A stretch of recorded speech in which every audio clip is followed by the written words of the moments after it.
O julgamento de urgência sobre o impeachment foi assim. Um enorme ganho. A mais importante mudança da transformação história jurídica do Brasil. Os personagens heróicos, muitas vezes deuses, que ao falar têm que se apresentar com a simplicidade possível, sem falso patético, sem efeitos tonais insinceros, nem ênfase exagerada. Eles, os deuses, os mais nobres e argutos senhores da justiça, gastaram um tempo exíguo para tornar possível apresentar ao público presente, na sessão de julgamento, dada a influência de outras ideias, guarnecidas pela mixagem, compostas com caracterizações encarnadas no domínio da exímia criação, dirigida ou dirigidas para aqueles que assistiram pela televisão, ouviram e compreenderam a apresentação pelo grupo mais consciente do país. Aspas. Alterar o molde e o formato dos princípios cravados nos valores da mais elevada dimensão moral da Carta Magna do Brasil. Fecho aspas. Em 48 horas. Se utilizaram da força do eu sou, natureza de ser a última palavra da consciência firmada pela fonte de luz e de sabedoria porfiada nos dois planos do espírito humano, pensamento e sentimento. Parabéns, senhores, vestidos de túnicas escutiformes do poder. Deixam-nos amargar a inquietação e preocupação sobre o futuro da pátria, impregnada com o sorotipo de seus atos contra a sociedade brasileira.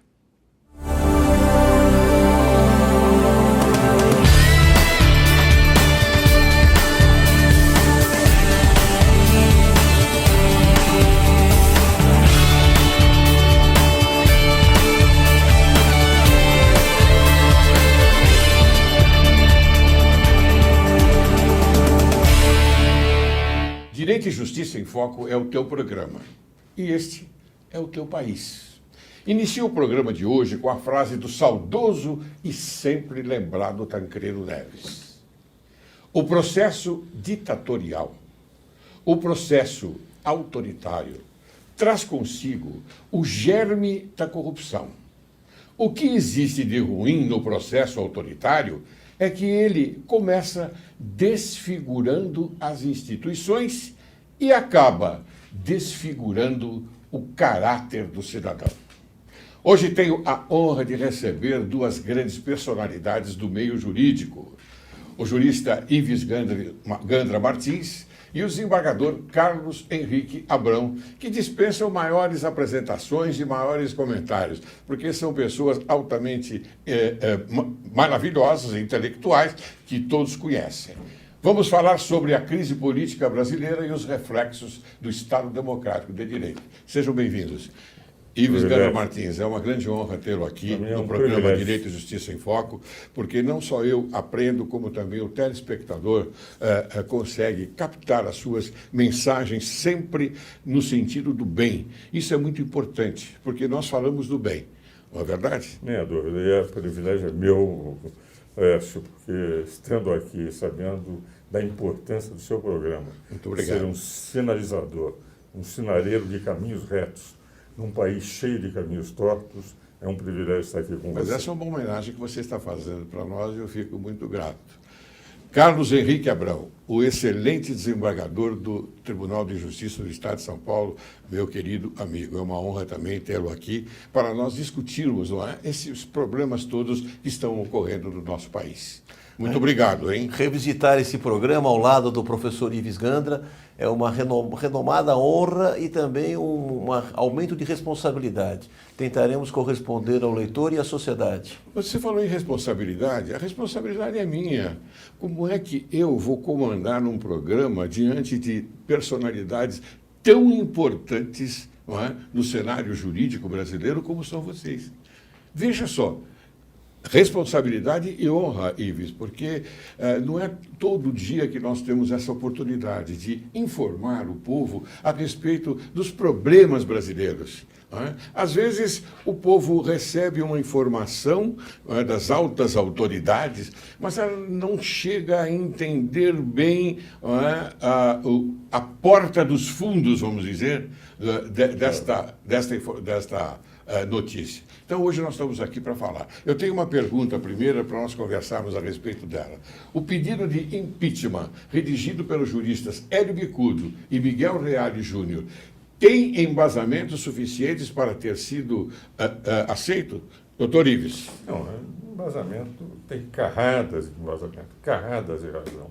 Primeiro, culpa grave. A lei de improbidade administrativa fala que omissão, que a presidente foi absolutamente omissa. Essa é a sua tese, né? Não, mas é o que está na lei, não é minha tese. Não, mas é a tese que você adota da culpa, né? Culpa grave. É. Há duas decisões do Superior Tribunal de Justiça, com relatoria do ministro Henrique Martins, do ministro Castro Meira, dizendo que culpa grave é crime de improbidade administrativa. Ela deixou o Brasil ser saqueado, no nível de Petrobras, de bilhões e bilhões de reais. Por outro lado, as pedaladas fiscais. Desde 2013, o governo estava sendo alertado por técnicos do Tesouro Nacional de que não poderia fazer e que o Brasil, com aquelas pedaladas, ia perder o grau de investimento. E não tomaram nenhuma medida para ganhar eleições através. Quando ela diz, eu fui eleito pelo povo, é mentira. Ela foi eleita pela mentira. Porque ela mentiu o tempo inteiro que tudo estava bem no Brasil e ela sabia, desde 2013, que estava ruim. Então, nós temos todos os elementos, mas o julgamento de impeachment é um julgamento político. E quem vai decidir vai ser a pressão popular sobre o Congresso. Se não houver pressão popular, o Congresso não decide pelo impeachment. Se houver pressão popular, poderá decidir. Até porque ela é a mãe da inflação, voltou uma inflação de 2 dígitos, é a mãe do desemprego, são 1,5 milhão de desempregados, é a mãe da recessão, já caminho para a depressão, é a mãe da especulação, porque o Brasil perdeu o grau de investimento e caiu no grau especulativo, é a mãe da desorganização administrativa, é a mãe dos juros elevados, ele é a mãe de tudo que está errado em nível de economia e de finanças, é a presidente Dilma. Não tenho nada contra ela, mas que ela fundou o Brasil, trazendo 1,5 milhão de desempregados. Só no último mês foram 130 mil desempregados, com perspectiva de queda de 3% do PIB. E idêntica perspectiva para o ano que vem. Então, meu caro, eu tenho impressão, Laércio, que nunca o Brasil, e eu estou com 80 anos, teve um governo tão ruim como a da presidente Dilma, e um ano tão ruim quanto 2015. Então ela contraria aquilo que nós pensamos da mãe. Era uma péssima mãe. É a mãe de tudo que está errado. De tudo que está errado. Muito bem, desembargador, sua vez. Aproveitando a dica do ilustre jurista, professor Ives, a mãe do PAC, nós tivemos um programa de aceleração da corrupção muito forte no Brasil. E isso destruiu todo o sistema de crescimento e desenvolvimento. Sim. E a par disso, nós temos uma perda acentuada na Bolsa de Valores. Se construíram todas as bolsas sociais nesse país e se esqueceu da fundamental, que é a Bolsa de Valores. As empresas sinalizam agora um prejuízo esse ano de 150 bilhões de reais. Nossa. Isso matou praticamente a economia do país, trouxe um PIB negativo e nós temos aí uma jogatina que não havia fiscalização, não havia regulamentação do órgão que seria a Comissão de Valores Imobiliários, e isso vai desencadear numa crise, numa recessão, e o Brasil está sendo abandonado para os outros países com a perda do grau de investimento e também por não ser um país sério, né? É um país que está hoje andando de lado, andando para trás, recuando, e não temos nenhum investimento, não temos nenhuma meta. E nós estamos vivendo pura e simplesmente de trapaças, de mentiras e de enganos. Quer dizer que Charles de Gaulle tinha razão, então? Plenamente. Quando ele veio ao Brasil e disse que esse não era um país sério, e foi embora logo. Nós tivemos governos sérios, mas esse governo não é sério. Não é sério. Nós tivemos É bem colocado, Ives. Puxa vida, bem colocado. Tivemos grandes governos, mas esse não é sério. Muito bem. Você quer fazer alguma pergunta para o nobre amigo Ives? Então, nós também temos que dizer que a professora Janaína, ela participou desse escrito do pedido de impeachment. Ah, sim, claro. E com fortes razões, alegando, além da própria lei que regulamenta a disciplina do impedimento, várias outras as situações das pedaladas, de irregularidades e falta de transparência do governo que conduziram a uma série de desastres. Queria saber se esses motivos da culpa não se equiparam ao dolo específico do governante. Não, eu estou conversando que a essa altura já houve dolo. Porque eu, quando dei o parecer em janeiro deste ano sobre culpa, eu dei um parecer baseado exclusivamente no fato de que os indícios, quando ela disse, se eu tivesse sabido que havia atrás do negócio Passadeira, eu não teria feito. Ora, quem faz um negócio de bilhões de reais e não examina em profundidade o negócio é omisso, é negligente, é imperite, é imprudente. Claro. E ela mesma deu atestado de culpa grave ao ter feito o negócio sem ser examinado em profundidade. Mas o que acrescenta a Janaína e o Hélio Bicudo, eu conversei com eles, inclusive, eles citam no pedido deles o meu parecer, no pedido de impeachment, mas eles acrescentam as pedaladas. Hoje as pedaladas está caracterizado que houve dolo. Por quê? Porque se eles foram alertados por técnicos do Tesouro Nacional em 2013, que não poderiam fazer as pedaladas, e fizeram, e as pedaladas é a lei de responsabilidade fiscal que proíbe. Sim. Toda a Constituinte, eu participei de debates constituintes, o Carlos, e tive em 2 audiências públicas, inclusive na ordem econômica e no sistema tributário. O Dornelles, o Bernardo Cabral, o Ulisses tinham contatos permanentes comigo. Eu apresentei algumas sugestões, algumas coisas, inclusive, entraram na Constituição por sugestão minha, como, por exemplo, a preservação da lei complementar, acrescentando aquele advérbio, especialmente com que eu não tornei os números clausos em uma lista exemplificativa e não taxativa. Quando se discutiu os artigos 165 a 169, toda a linha do pessoal era dizer o seguinte, não vai haver despesa para a qual não haja receita. Não vamos mais permitir irresponsabilidades governamentais. A lei de responsabilidade fiscal, que nós comentamos, está na 7ª edição, com Gilmar Mendes, Maria Silva, Carlos Valder, com Carlos Mário Veloso prefaciando, ela é muito clara ao dizer que não se pode fazer gastos que não se tem. O que fez o governo? Não tinha receita, fingiu que tinha receita, tirou dinheiro dos bancos oficiais, não declarou isso, o tribunal só veio a saber depois, fazendo chamadas pedaladas, violentando, estuprando a lei de responsabilidade fiscal. Isso é dolo. Por quê? Podia dizer que não sabia, mas foram alertados pelos técnicos do Tesouro e não deram atenção por uma única razão. Queriam ganhar a eleição através de uma mentira. A mentira de que tudo estava bem. Então, a meu ver, quando se diz é um golpe, porque foi eleita pelo povo, não foi eleita pela mentira. A mentira de dizer que a situação estava boa e não era. E isto é que eu não tenho nenhuma animosidade contra a presidente, mas acho que o mal que ela fez pelo Brasil, o mal que ela fez para a minha pátria, o mal que ela fez por esta terra em que, como um modesto advogado, eu tenho lutado para que os princípios morais prevaleçam, é um mal tão grande, que nós teremos gerações para conseguir livrar o país disto que representou uma deterioração, uma corrosão. Tornou-se um governo deletério em nível de corrupção, de desobediência, de violação da lei.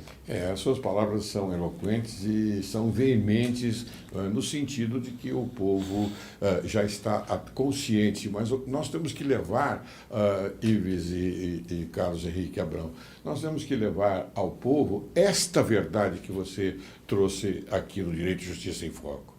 Isto é muito importante, meu Deus do céu, porque as pessoas não estão falando sobre isto. E me perdoem, a mídia forte, ela é conivente com esse governo. A mídia forte, ela diz aquilo que o governo quer. Bem, eu tenho uma outra pergunta a vocês. O governo federal é obrigado a dar acesso às informações de todos os seus gastos? Isso é inegável, porque a transparência de qualquer governo sério ela é indelével. Todos os cidadãos têm direito de conhecer os gastos, principalmente de cartões corporativos. Se hoje o Estado brasileiro está vivendo esse caos, é porque a federação está em crise e a república ela está na UTI. Nós temos uma doença endêmica. E estes gastos foram aumentando a tal ponto, com bolsas sociais e outras situações supérfluas, que levaram ao país à instabilidade. Então, se o cidadão tem que controlar, tem que fiscalizar, mais ainda os órgãos que não funcionam. A Controladoria Geral da União, o Tribunal de Contas da União, eles deviam aplicar as sanções cabíveis a esses órgãos e principalmente multas pesadas para evitar toda esse transbordamento dessa barragem que nós estamos vendo agora. Sim. Que é essa anomalia que hoje o Estado de Direito vive no país. Mas então, Carlos, no início da pergunta eu fui bem claro, eu disse que há uma mídia forte. Quem oferece essas informações é a mídia. Se a mídia ela maqueia esse tipo de informação, o povo, a sociedade não vai ter conhecimento. Como é que nós ficamos? Sim, mas depois que acabou o estágio do pão e do circo, né, que o Brasil foi derrotado por 7-1, Foi. E a inflação está corroendo os salários, a taxa de desemprego é altíssima, como o professor Ives falou agora, eu acho que é o momento do povo se alertar agora, de estar compreendendo, estar consciente do que o país está oferecendo de risco, inclusive para a própria dignidade humana que a Constituição Federal assegura. Hoje nós não temos mais garantia nem de emprego, nem de salário. A moral e a dignidade, né? Exatamente. Aliás, Lécio, você viu pelo bloco anterior, que eu, ultimamente, apesar dos 80 anos, eu me revolto quando vejo o Brasil entregue na mão de assaltantes. Mas você é patriota, né? Na verdade... É que você é um patriota, mas claro. Nós aprendíamos no colégio aquilo que era... Nós entrávamos no colégio, você se lembra, Lécio? Lembro. Nós éramos obrigados a cantar o hino nacional. O hino nacional. Nós tínhamos aulas para aprender a ser patriota. Hoje se perdeu isso com essa deterioração de valores. Mas o que me preocupa muito, Lécio, em tudo isso, inclusive que o Abrão disse, é evidente que um cidadão tem que saber o que o governo gasta. A Merkel, ela não tem um avião particular, ela usa avião de carreira. Sim. Ela vai em primeira classe, mas o marido vai num outro avião, porque o governo alemão não paga para o marido dela a passagem para ir a esses congressos internacionais. A Merkel tem 600 comissionados, a ex-Dilma tem 113 mil.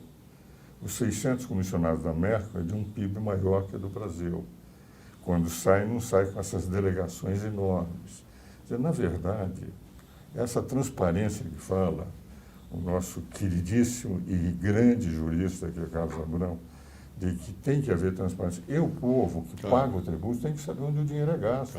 Como guardar sigilo de cartões corporativos, como guardar o que se gastou numa viagem em que se leva delegações para passear, como se pode justificar os gastos dos amigos do rei que acompanham como um cortejo típico da Idade Média, em que o povo era apenas de escravos da gleba. Nós estamos nos tornando escravos da gleba. A transparência que faz menção o Carlos Abrão é fundamental. Pago tributos, tenho que saber como é que esse dinheiro está sendo gasto. E prestar contas, temos que prestar contas à cidadania. E aquilo que está se discutindo aqui, caríssimo telespectador, é de uma forma bastante clara, objetiva, porque recentemente a senhora Dilma, levou para Paris 900 pessoas às custas do povo brasileiro e hospedando-se em hotéis de primeira linhagem. Não sei, é verdade isso? Está correto? O que os jornais noticiaram. O que os jornais noticiaram. É o que os jornais dizem, o que a imprensa diz. Então, nós temos que coibir esse tipo de coisa. Como é que nós fazemos? De que maneira? E temos que encontrar um meio. A decisão do Supremo Tribunal Federal vai de encontro com o princípio da separação de poderes e coloca em risco o regime bicameral a sugerir o unicameral com redução de custos e tramitação das leis? Veja o seguinte, isso vai, inclusive no próximo bloco, nós vamos ter que continuar discutindo. Eu acho que foi uma decisão infeliz. Foi uma decisão infeliz, apesar de serem grandes juristas, os ministros do Supremo, e tenho livros escritos com muitos deles. Mas foi uma decisão infeliz, em primeiro lugar, porque a Constituição é clara ao dizer que o Poder Judiciário não pode legislar. Nas ações diretas de inconstitucionalidade e por omissão, se o Supremo declarar omissão do Congresso, o que é obrigado a fazer? Declara a omissão e comunica o Congresso para fazer a lei. Se isso está na Constituição, significa que jamais o Supremo Tribunal Federal pode fazer a lei. E ele fez. Ele fez uma lei dizendo o seguinte: a Câmara dos Deputados, que é a Casa do Povo, não vale nada. O que vale é o Senado. Tudo que a Câmara decidir, o Senado pode dizer: eu não aceito. O Senado, em vez de julgar a presidência, que é o que está na Constituição, no artigo 86, eu comentei esse artigo na Constituição, Sim. naqueles comentários que fiz com o Celso Barros, é que, admitida o processo, ela tem que dar julgamento, porque o Senado não vai julgar a Câmara, vai julgar o presidente. O que o Supremo disse? Não, o Senado agora julga a Câmara. Foi um poder constituinte. Definiu que a Câmara dos Deputados está subordinada ao Senado. Ora, o Senado não é a Casa do Povo. A Casa do Povo é a Câmara dos Deputados. O Senado é a Casa do Poder. Basta dizer que eu elejo 1 ou 2 senadores por eleição. E o partido apresenta um único candidato, ou 2 candidatos, se forem 2 para aquela eleição. A Câmara do Povo, não.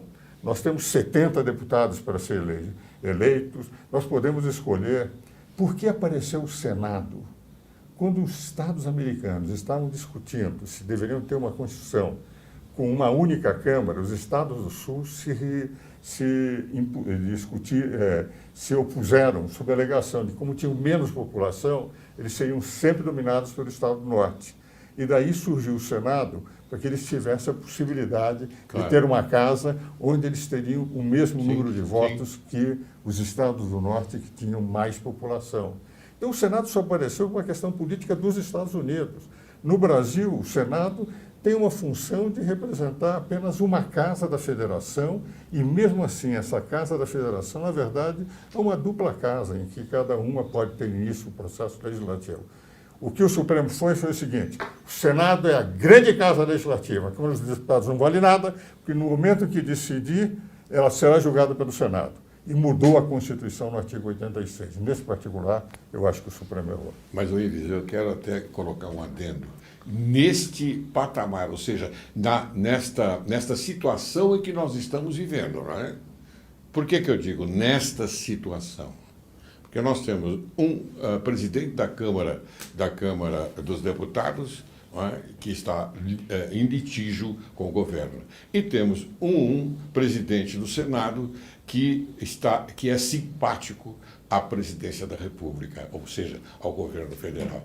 Então, eu quero, a minha visão é que neste momento é que houve essa modificação. Não sei se eu estou sendo feliz da minha colocação, mas se fosse em outras épocas, me parece que não haveria. Mas este momento, sim. Por quê? O que se quer é a continuidade, não é, desta senhora Dilma Rousseff no poder. Esta é a minha visão. Não sei o que vocês acham. Carlos Henrique Abrão. Eu entendo que o julgamento do Supremo reescreveu o regimento interno da Câmara e não interpretou de forma correta, com o máximo respeito, a Constituição Federal. Já que a representação que existe no Senado, como falou o jurista Ives Gandhi, é artificial. Sim. Nós temos a mesma representação de estados menores com São Paulo. São 3 senadores a compor os 81 no total. Ao passo que a Câmara não, é proporcional. Então nós precisamos reduzir o Estado brasileiro, precisamos diminuir o número de deputados, o número de senadores e de governadores e municípios. E com isso nós teremos uma economia de gasto de 100 bilhões ao ano, o que é fundamental para o ajuste fiscal. Muito bem. Eu vou chamar agora um pequeno intervalo. Mas antes de irmos para o intervalo, eu queria fazer uma menção ao livro do meu querido amigo Carlos Henrique Abrão, que está lançando. É um livro maravilhoso. 10 anos de vigência da Lei de Recuperação e Falência, a Lei 11.101/2005. Ele é um lançamento maravilhoso que depois, então, ele vai anunciar o local, não é? O local será anunciado, não é? E também hoje ele está fazendo um presente aqui para nós, Direito Bancário. Esse é um livro também que você deve tomar conhecimento e procurar folheá-lo para poder entender bem o que significa esse livro. Inclusive está sob a égide de Nelson Abramo, não é? Sim, nosso pai. O teu pai. Isso, que começou essa pioneira Titular obra. O pai de Direito dele Comercial da USP. Exatamente. Então, nosso respeito a você, Carlos Abrão, ao seu pai também, não é? Que tem está já na 16ª edição. Portanto, eu faço esta menção sobre esse livro, porque eu sei que é excelente. Por favor. Tá bom? Muito obrigado. Muito bem. Você aguarde que logo, logo retornaremos.